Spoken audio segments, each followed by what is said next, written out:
마지막 의에 대해서 의는 당신의 것입니다. 의는 나의 것입니다. 마지막 보겠습니다. 처음에 우리가 이걸 이제 복음의 신조라고 이렇게 얘기를 하는데요. 처음에는 이제 영생은 나의 것입니다라고 이렇게 말씀을 들었습니다.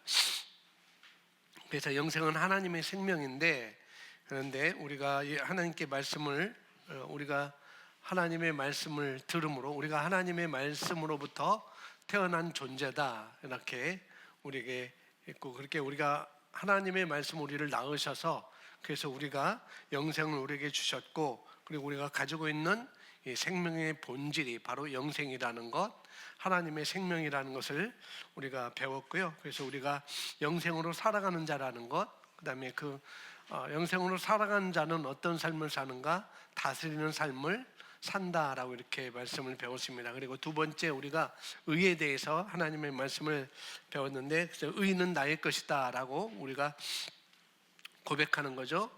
의라는 것은 두 가지 방식으로 우리가 받을 수 있는데, 우리는 선물로 받았습니다. 어떤 유대인들은 구약의 유대인들, 신약의 유대인들은 율법을 행함으로써 그 의를 받으려고 했는데, 우리는 그런 것으로 그 의를 받은 것이 아니라 우리는 하나님이 주시는 선물로 우리는 의를 받았다라고 말씀을 배웠습니다.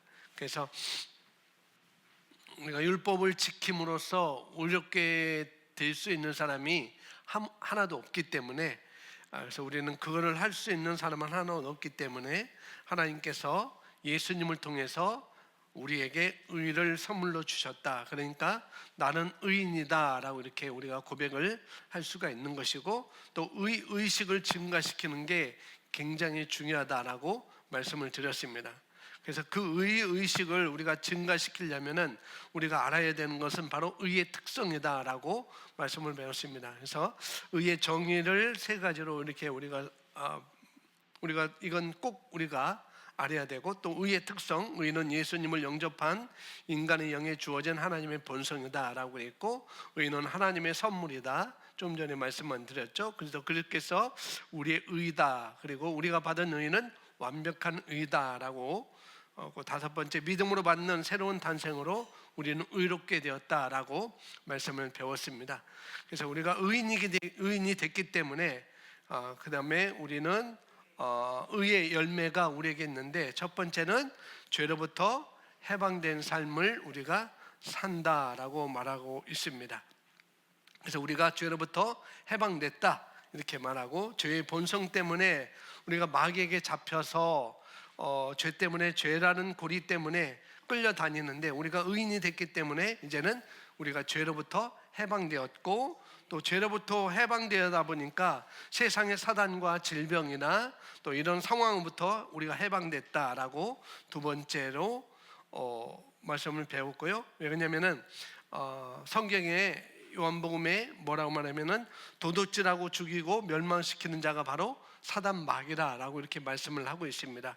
그런 모든 것을 가져오는 배후, 도둑질하고 죽이고 멸망시키는 이 모든 것들을 가져오는 배후 세력이 바다의 사단의 사슬로부터, 이 마귀 사단의 사슬로부터 우리가 끊어졌기 때문에 우리는 이제 다스리는 삶을 살게 되었다라고, 세 번째, 우리는 세상, 사단, 질병 모든 환경을 다스린다라고 말하고 있고, 그렇기 때문에 또 마지막은 우리가 하나님과 하나가 됐다라고 지난 시간까지 우리가 여기까지 했습니다. 오늘은 네 번째, 다섯 번째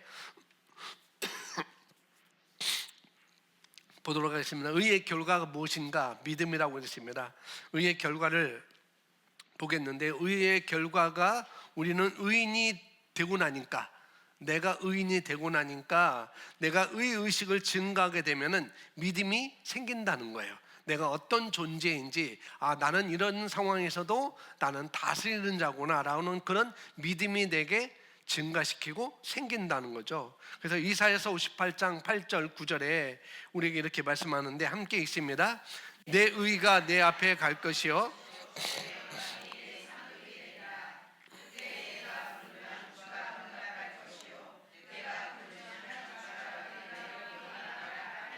네, 그래서 의가 앞서가면 이렇게 말해요. 내 의가 내 앞서 갈 것이요.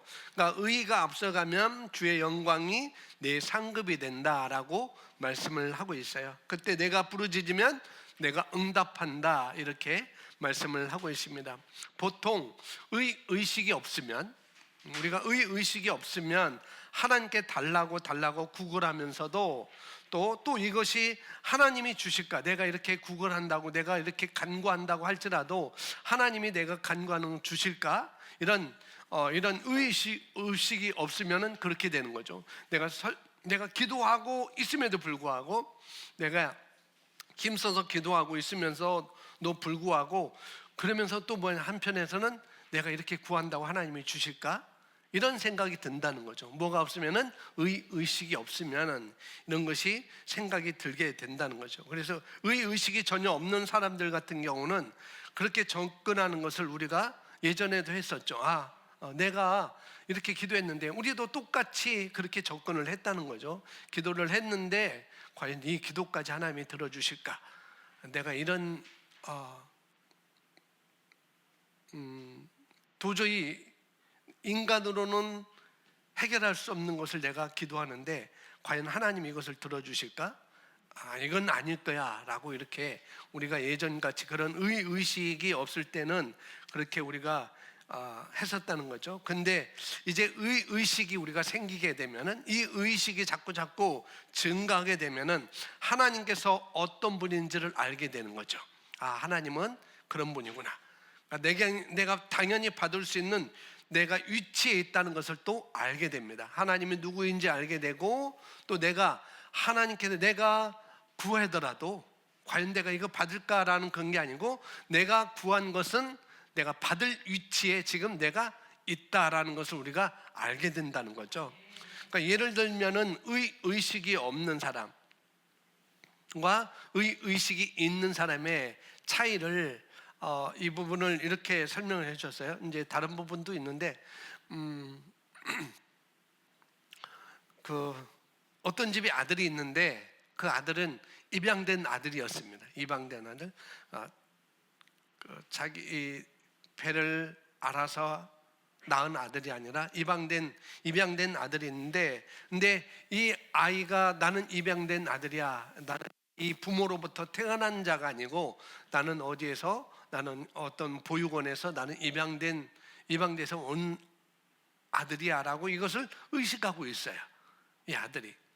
그래서 이 아들이 밖에 가서 놀고 있다가 다시 돌아오면은 그걸 늘 의식을 하고 있었기 때문에 이 입양된 애들은 내가 아버지께, 내가 엄마께 내가 뭔가를 잘 보여야, 내가 아버지, 엄마께 좋은 태도를 보여줘야 그분은 나에게 주시는 분. 왜 그러냐면은 그동안 보육원에서 그런 사고를 자기가 가지고 있었기 때문에 입양돼서 집에 왔는데도 불구하고 그것이 있기 때문에 밖에 가서 놀다가 와서 엄마한테 공손한 태도로, 존중하는 태도로 엄마께 부탁해야 그 어머니는 나의 태도를 보고 주시겠지라는 이런 사고방식을 한 아이가 있다는 거죠. 그래서 그 아이는 늘 집에 들어올 때마다 내가 뭔가를 엄마한테 구해야 되는데 그것은 내가 엄마한테 좋게 보여야 엄마는 나에게 주실 거야 라는 그런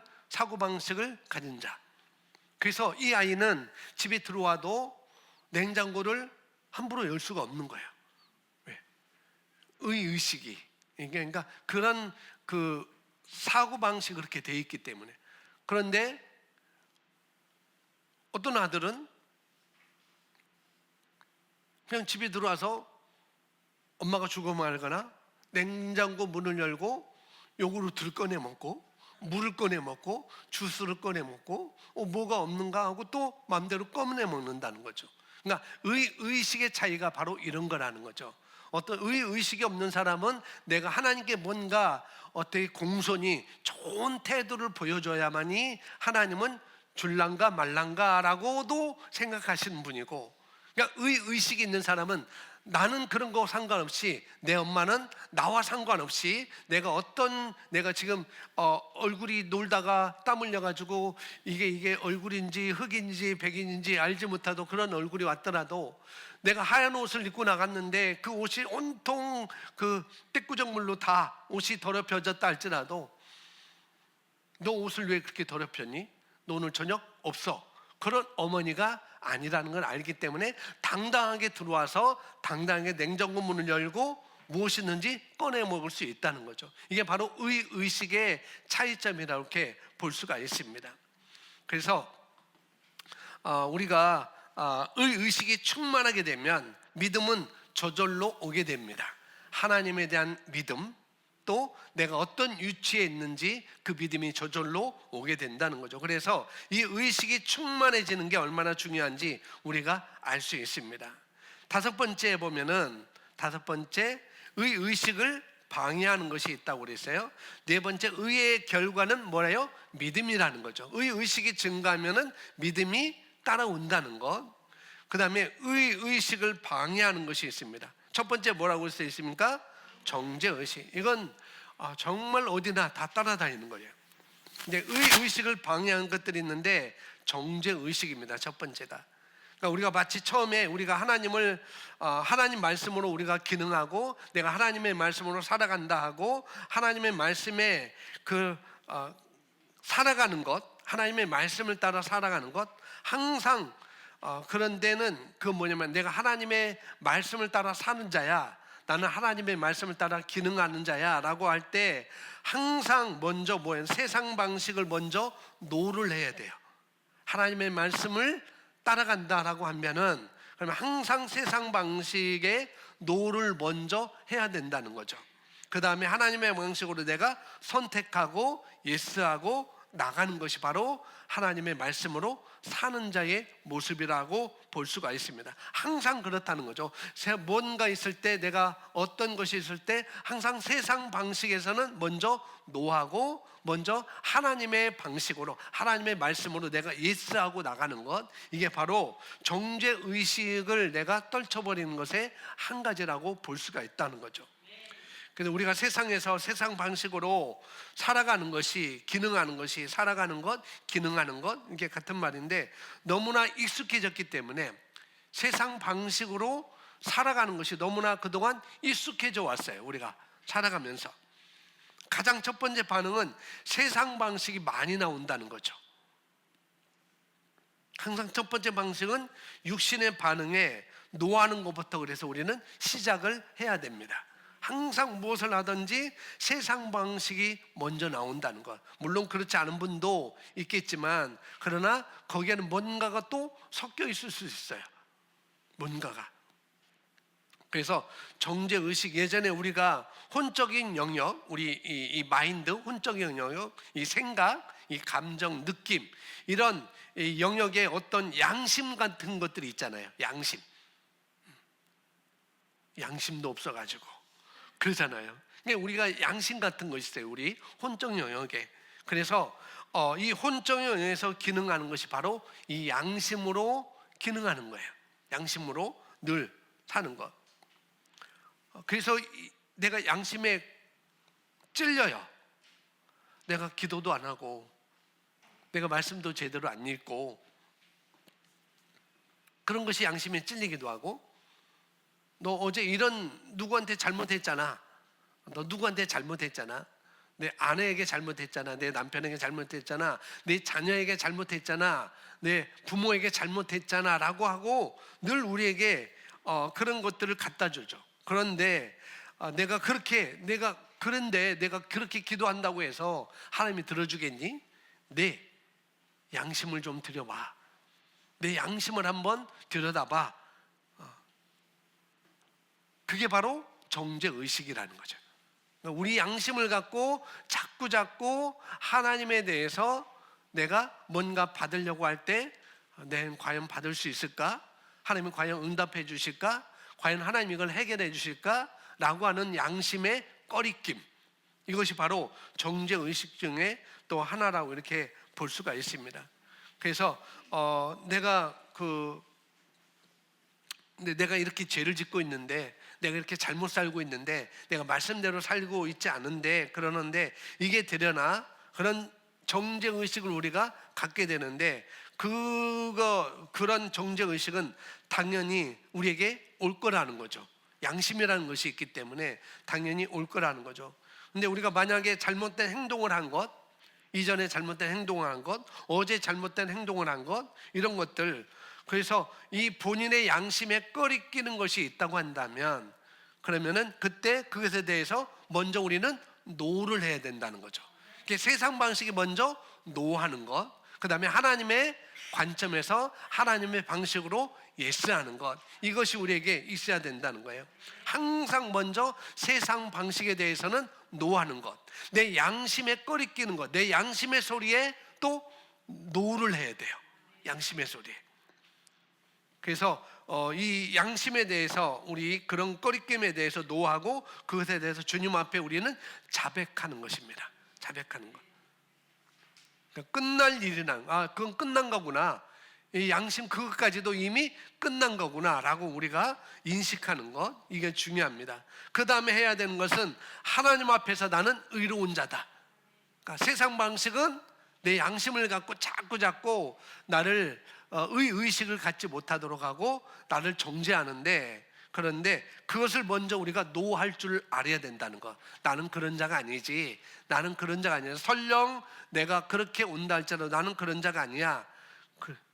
이걸 우리가 먼저 해야 되고, 그 다음에는 해야 되는 것은 하나님 앞에서 나는 의로운 자라는 것, 이걸 우리가 고백을 해야 되죠.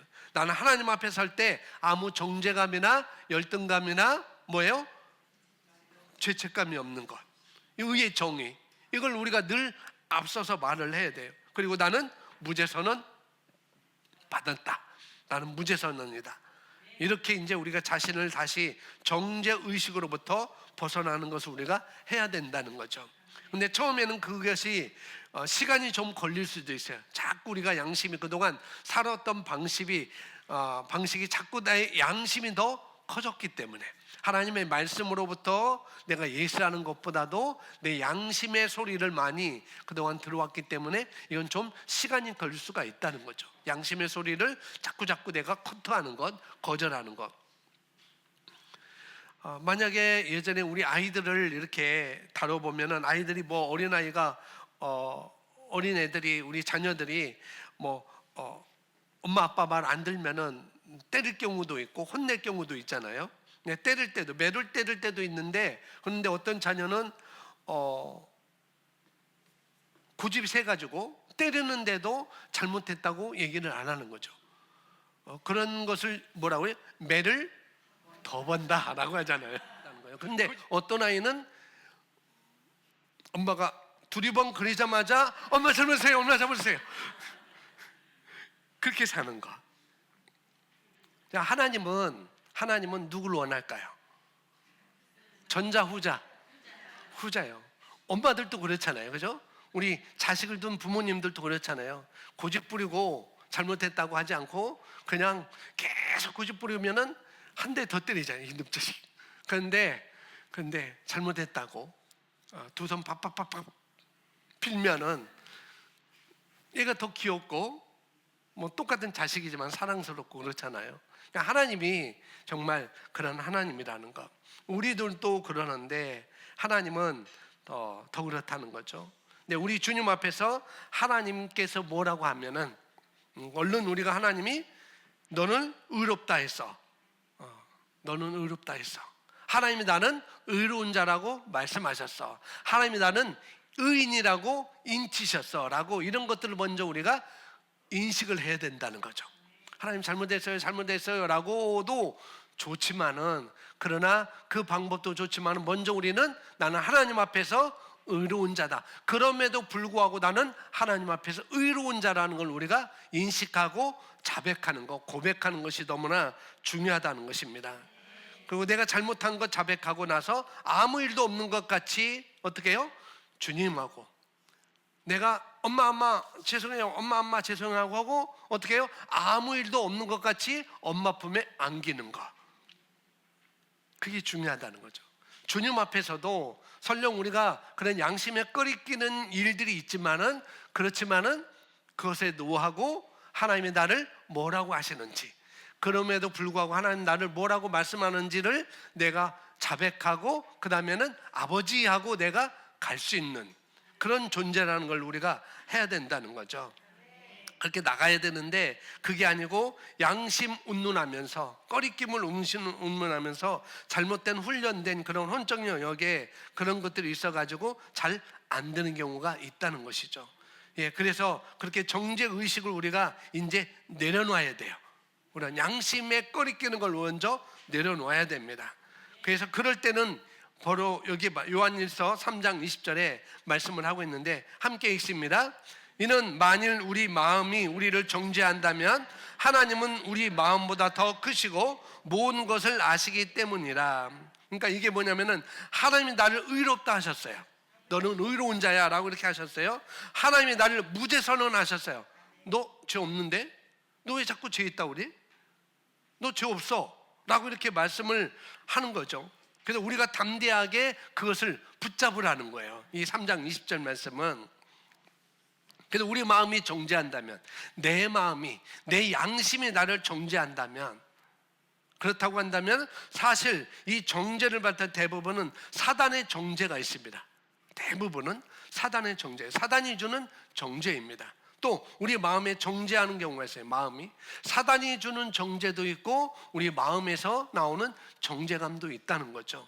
그럴 때 우리를 정죄한다면 우리 마음보다, 내 마음보다 뭐 한 분 더 크신 분이, 그분이 나를 뭐 했다? 무죄 선언했다는 거예요. 그분이 나를 너는 의로운 자라고 말씀하셨다는 거예요. 그렇게 얘기하면서, 그렇게 내가 고백하면서 그 자리에서 빠져나오라는 것입니다. 그래서 정죄의식에서 빨리빨리 빠져나와야 되고요. 의식 가운데 우리가 항상 기능해야 되니까, 그래 우리가 정상적인 그리스도인으로 하나님의 자녀로 살아갈 수 있어요. 빨리 빠져나와야. 자, 두 번째는 뭐예요? 의식을 방해하는 것. 두 번째, 말씀에 동의하지 않는 것. 말씀에 동의하지 않는다. 그러니까 말씀에 동의하지 않는 것은 선물로 받은 의를, 우리는 의를 선물로 받았어요. 우리는 구원을 선물로 받았습니다. 영생을, 하나님의 생명을 선물로 받았어요. 이 선물로 받은 것을 받아들이지 않고 그냥 받아들이지 않는 거예요. 에이, 그래도 내가 뭐 하나님께 뭔가 잘 보여야 하나님이 나는 의롭다고 하지 라고 자꾸 그런다는 거죠. 그런데 우리는 선물로 받았다는 것을 받아들이지 않는다는 거예요. 그러니까 말씀에 동의하지 않는 것. 말씀은 너는 의로운 자야, 그렇게 말씀하는데 그래도 그렇지, 내 모습이 이런데, 내 양심의 소리가 이런데 자꾸 거기에 빠져서 이 말씀에 동의하지 않는 것. 그래서 이것에 대해서 사도 바울이 너무 안타까워서 이 사도 바울이 자기 동족 유대인들을 너무 사랑했기 때문에 예수님이 지금 선물로 주는 의를 갖고 왔잖아요. 우리에게, 유대인들에게 그 의를 가지고 왔는데, 예수님이 그 의를 가지고 왔는데 그들은 그걸 받아들이지 않고 여전히 율법이라는 것, 율법. 유대인들은 지금 율법을 믿고 있잖아요. 그런데 예수님이 아직 오시지 않았다고 그렇게 알고 있잖아요. 율법을 행하기도 하고. 그때 사도 바울이 너무 이 유대인들, 자기 동족인 유대인들을 보면서 너무 안타까워가지고, 내가 끊어지는 한이 있다, 내 생명이 끊어지는 한이 있더라도 나는 정말 우리 유대인들, 내 동족이 구원받기를 원한다 라고 그런 고백까지 하는 거죠. 쉽게 말하면 나는 내 생명이 하나님의 생명책에 내 이름이 지워진다 할지라도 내 동족이 구원받기를 원한다 라고 사도 바울은 이렇게 애타게 이렇게 원함을 말하고 있습니다. 그런데 그런 것을 이렇게 표현했는데, 로마서 10장 3절에 말씀 보면 이렇게 말씀합니다. 함께 있습니다. 이는 그들이 하나님의 의를 모르고 자기들의 의를 세우려 함으로써 그들 스스로 하나님 의에 복종치 아니하였습니다. 그러니까 사도 바울이 지금 자기 동족 유대인들이 그런 것을 지금 말하고 있는 거예요.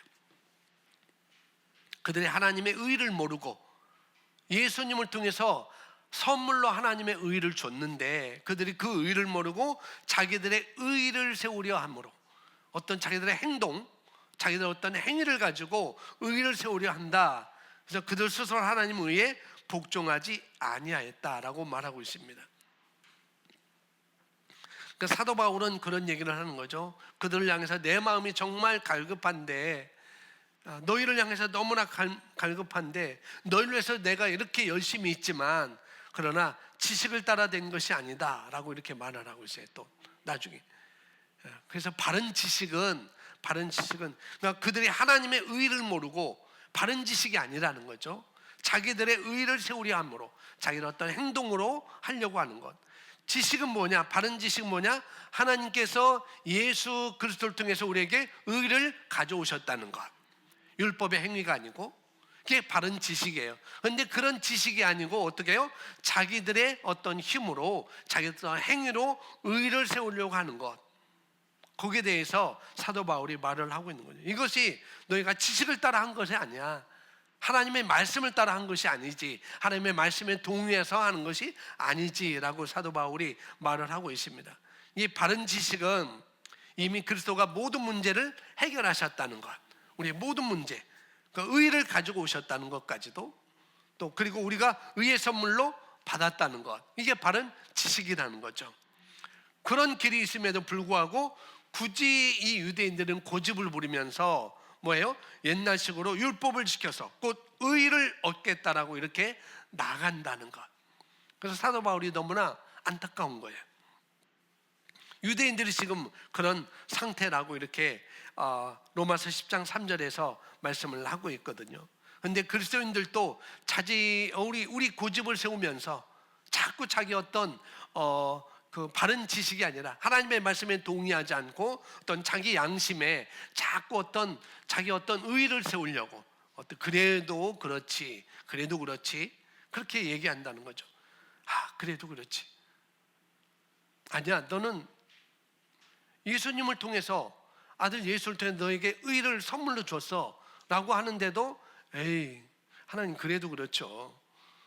그런다는 거예요. 이 유대인들이 그런다는 거예요. 이미 율법이 아니고 의를 선물로 주셨는데 자기들의 의를 통해서 하나님 앞에 뭔가 보여주려고, 말씀에 동의하지 않게 되면 의식을 방해받게 되고 정죄의식 가운데 살게 된다는 거죠.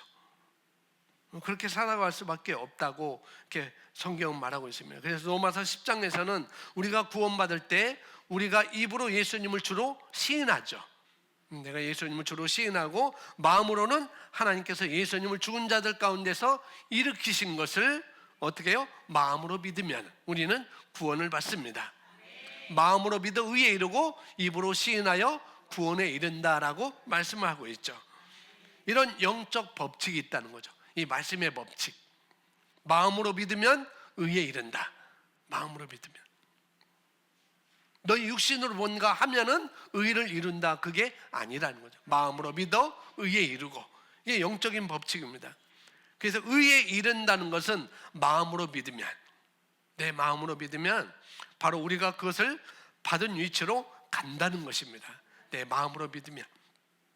근데 간다고 해서 그것이 저절로 또 이루어지는 것은 아니라는 거죠.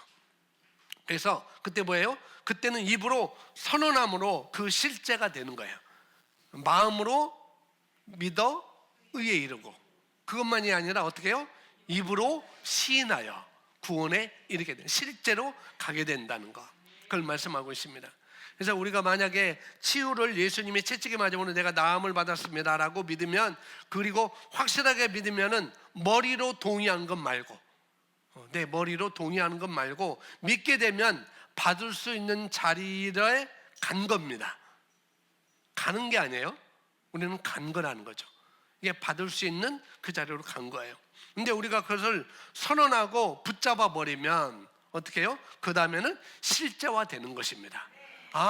예수님께서 채찍에 맞음으로 내가 나음을 얻었다라고 선언하면, 그리고 마음으로 믿으면은 실제 그 자리로 가는 것입니다. 자, 그래서 이 의식을 방해하는 것, 첫 번째는 정죄의식이라고 있고, 두 번째는 하나님의 말씀에 동의하지 않는 거라고 그랬습니다. 그래서 해결책이 있어요. 해결책이 뭐예요? 성경을 통해 내가 행위와 관계없이 의인 되었음을 인식하는 것입니다. 하나님의 말씀을 통해 내 행위와 관계없이 의인이 되었음을 인식하는 것. 그래서 인식이 가장 중요해요. 인식이 중요합니다. 그러니까 인식하려면 우리가 확고하게 믿고 또 그거에 반대되는 모든 생각에 대한 바른 이론을 가지고 있어야 되죠. 바른 이론. 그래서 혹시 여러분이 이런 말씀을 받아들이다가 뭔가 약간 꺼리끼는 것이 있거나 하면 그냥 지체하지 마시고 멘토나 알만한 사람한테 가서 물어보시고 그냥 문지방을 넘어가는 것처럼, 문턱을 넘어가는 것처럼 넘어가면 되는 것입니다. 아멘. 그래서 우리가 무언가 하나 걸리면은 그것이 우리 마음에 뭔가 어떤 이론이나 이런 것이 걸리면은 참 잘 못 넘어가잖아요. 제가 오늘 어떤 말씀을 드리냐면 뭔가 걸리면은 잘못 넘어갈 수 있다는, 뭔가 걸리면은 어떤 이론에 걸리면은 다른 것이 들어와도 잘 못 넘어가요. 그래서 사실상 상당히 많은 부분에 우리가 그런 것에 걸려있는 것들이 많이 있습니다. 그런데 감사하게도 우리는 말씀으로 그런 것들을 제거할 수 있다는 것, 너무나 감사하죠. 그리고 정말 우리가 잘 알아야 되는 것은 뭐냐면은 딱 알 만큼만 알으면 돼요. 딱 알 만큼만. 그럼 내가 딱 알 만큼만 알으면 된다? 그러면 더 이상 알면 안 된다? 아니요. 딱 알 만큼만 알으면은 내가 더 알아야 되겠네 라고 또 생각을 바꾸게 되죠. 그래서 일단은 내가 알 만큼만 아는 것을 내가 하는 것이 중요합니다. 3월달 그 반준사님이 그 후원자들에게 이제 메일을 매번 그 1일 날인가 마지막 날에 이렇게 메일을 보내주거든요. 이달에 어떤 이제 기도하시면서 깨달은, 요번에 보내주신 건 제가 LTG 성경하면서 첫 번째 기도 제목이 그거였어요. 지혜와 계시형을 주시고 저에게 분별력을 더 확고하게 해달라고 늘 LTG 성경 읽고 기도하는 데 있잖아요. 그 기도를 썼어요. 근데 매일 보내준 것이 바로 그거예요. 우리가 이 시대에, 혼란한 시대에 우리가 가져야 될 것은 지혜와 계시형을 달라고 하나님께 지혜를 구해야 된다. 야고보서 너희가 지혜가 부족하거든 구하라고 했잖아요. 근데 지혜는 하나님의 말씀에 있습니다. 이 하나님의 모든 말씀이 다 지혜예요. 그래서 이 하나님 말씀 전체가 지혜인데, 그래서 말씀이 우리 안에 이렇게 차곡차곡 장착하게 되면 그러니까 우리 관점이 주님의 관점 같은 것으로 변화되게 되겠죠. 장착하면. 그동안 잘못된 이론들이 우리를 사로잡고 있다 할지라도 말씀으로 그걸 제거할 수 있으니까 우리가 말씀을 공부하고 자꾸 그 말씀을 내가 장착하면은 그런 것들이 다 이제는 하나님의 관점으로, 성경적인 관점으로 다 바뀔 수가 있다는 것입니다. 그래서 우리 머릿속에 있는 이런 이론이, 세계관이 하나님의 말씀에 비추게 되면 그 안에서 지혜는 뭐냐? 삶을 다루는 능력입니다. 지혜라는 것은. 그러니까 말씀을 그냥 있는 그대로 하나님의 말씀이 이렇다면 나도 생각을 바꾸고 계속 하게 되면 그러면 지혜가 통째로 들어오게 된다는 거죠. 그러니까 우리 안에. 자, 그래서 인식하는 게 너무 중요합니다. 자, 빌레몬서 1장 6절 함께 있습니다. 이는 너희 믿음의 교제가 그리스도 예수 안에서 내 안에 있는 모든 선한 것을 인식함으로 인하여 효과가 있게 하려 함이라. 믿음의 교제가, 이 믿음의 교제라는 것은 뭐냐면은 우리가 말씀 안에서 말씀을 선포하는 것, 말씀을 선포하는 것도 믿음의 교제 중에 하나입니다. 그리고 또한 믿는 사람들끼리 서로 간증을 나누는 것, 이것도 뭐냐면은 이렇게 하는 것도 믿음의 교제일 수도 있다는 거죠. 그러니까 셀 모임에서 받은 은혜를 나누는 것, 내 간증을 나누는 것, 이것이 바로 믿음의 교제일 수가 있다는 거죠. 말씀을 나눠주는 것, 양육반을 하고 새가족반 이렇게 해주는 것도 믿음의 교제인 것이고, 또 모임에서 내 간증을, 내가 이렇게 했었는데 내가 이렇게 이런 체험을 했다. 그것도 믿음의 교제라는 것입니다. 그런데 이 믿음의 교제에는 뭐를 만드냐면은 그리스도 예수 안에서 내 안에 있는 모든 선한 것을 인식하게 한다라고 말하고 있습니다. 이 믿음의 교제가. 그래서 여기 인식이 우리가 예전에 에피그노시스라고 헬라어로 써져 있는데, 에피그노시스는 정확한 지식이에요. 정확한 지식. 그리고 그 지식을 내가 지금 적용해서 실제화할 수 있는 지식을 말하고 있습니다. 에피그노시스.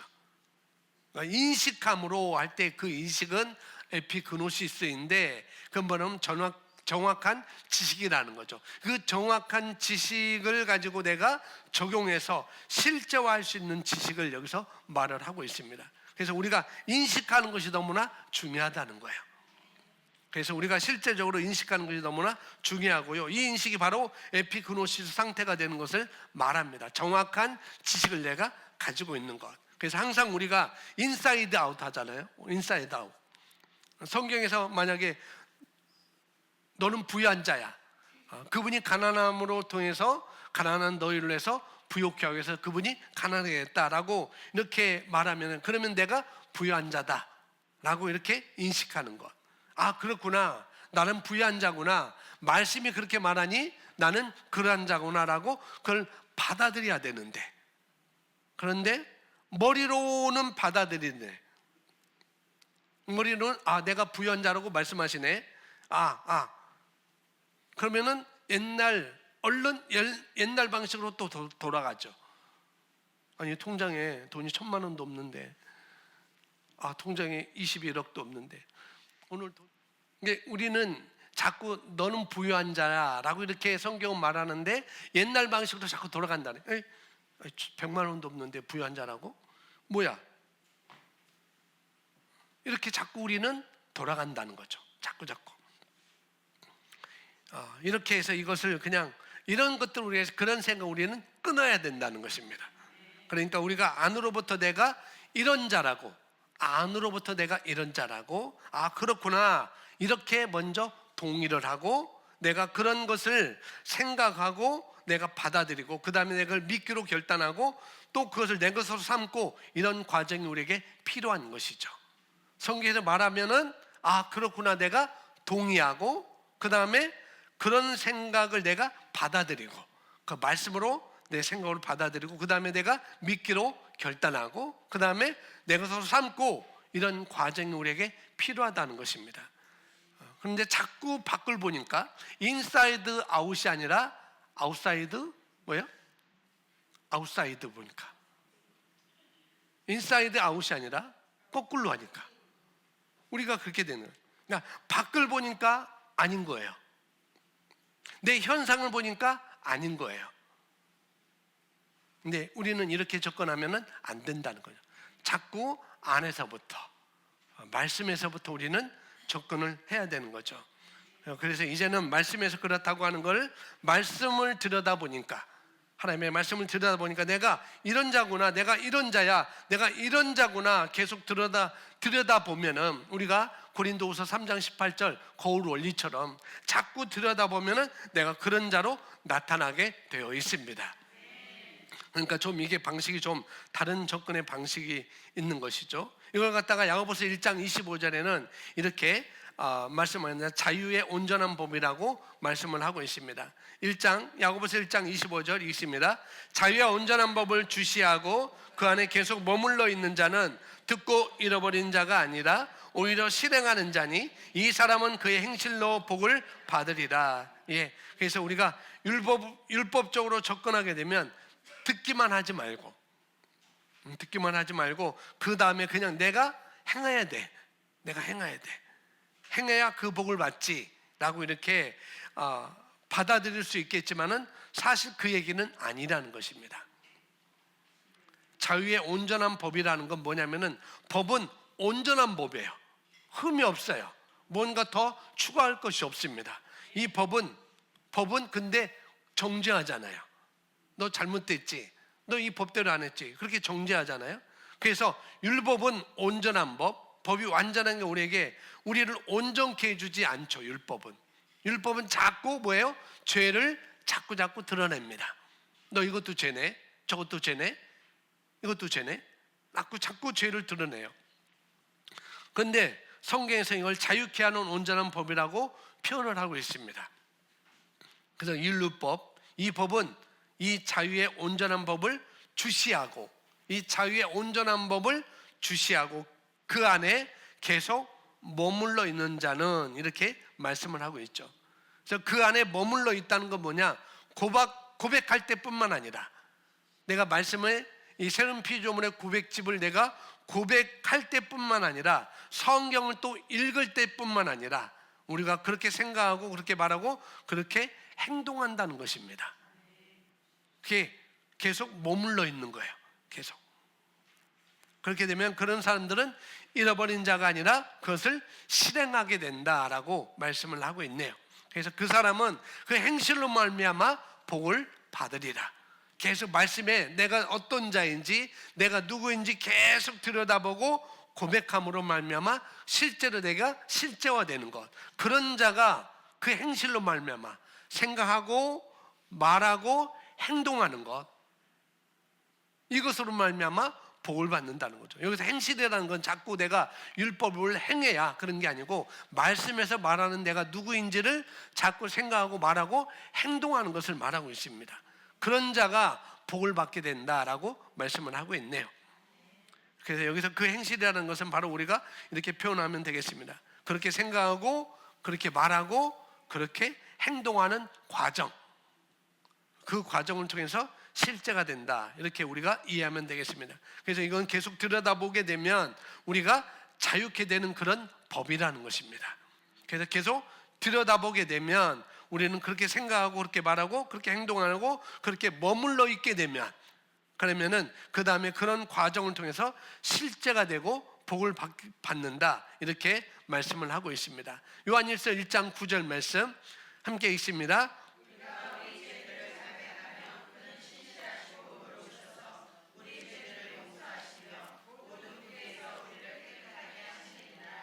예, 이 말씀 뭐냐면, 너희가 사실은 너희가 의로운 자가 됐지만, 그거부터 출발하는 것입니다. 사실 너희가 의로운 자가 됐어. 의로운 자가 됐지만 네가 아직 어린 자녀이니까, 내가 어린 자녀이니까, 어린 아이니까 아직까지 죄를 짓는 것이 더 나타나겠지. 그렇다면은 우리에게 변호자가 있어, 그 말씀을 하고 있어요. 근데 여기 보니까 죄를 자백하면 그는 신실하고 온유하셔서, 뒤에 나오는데 우리의 죄를 용서하시며 10절에 나옵니다. 또 불의에서 모든 불의를 깨끗하게 하신다라고 그 위에 쭉 나오고 있습니다. 그래서 결국 자백하면 문제가 해결된다는 거 우리가 알 수가 있습니다. 그래서 여기 자백이라고 하면은 물론 입으로 고백하는 것을 말하고 있지만, 그렇지만 거기에는 이렇게 성경이 말하는 것은 우리 입에서 나오는 이 말만 말하는 게 아니라는 거죠. 말만 말하는 게 아니고 우리 입의 말은 항상 마음과 연결되어 있습니다. 내 마음. 그러니까 마음에 다르고 마음에 있는 것은 아니고, 입에 다른 말을 하면 그것은 말이 아니라 거짓말이에요. 마음은 아닌데 입에서는 다른 말 한다? 그건 말이 아니고 그건 거짓말이라는 거죠. 거짓말은 사실 말의 영역에 또 속하지 않습니다. 이게 성경적인 개념이에요.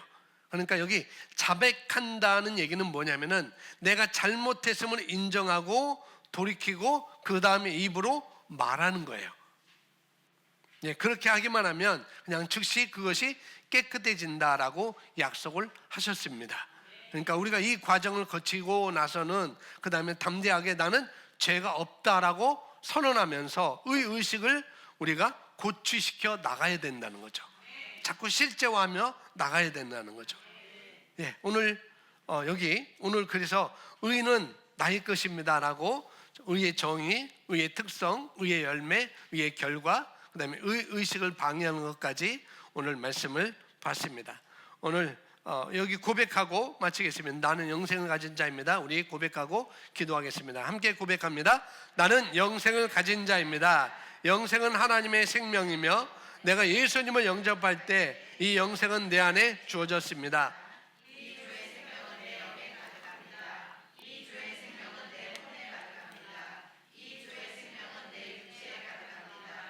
이 생명은 생명을 주는 영입니다.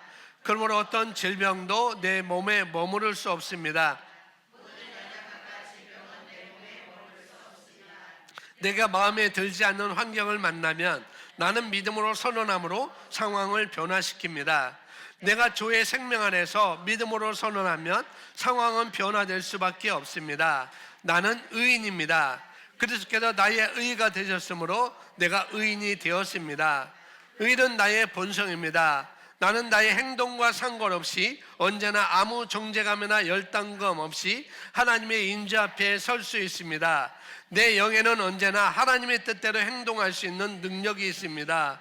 나는 언제나 의인입니다. 그러므로 나는 언제나 기도한 것마다 응답받습니다. 아멘. 나는 의인입니다. 그 부분만 한 줄, 두 줄, 세 줄, 네 줄, 다섯 줄 나는 의인입니다. 그 부분만 다시 한번 고백하고 기도하겠습니다. 나는 의인입니다. 그리스도께서 나의 의가 되셨으므로 내가 의인이 되었습니다. 의인은 나의 본성입니다. 나는 나의 행동과 상관없이 언제나 아무 정죄감이나 열등감 없이 하나님의 임재 앞에 설 수 있습니다. 내 영에는 언제나 하나님의 뜻대로 행동할 수 있는 능력이 있습니다.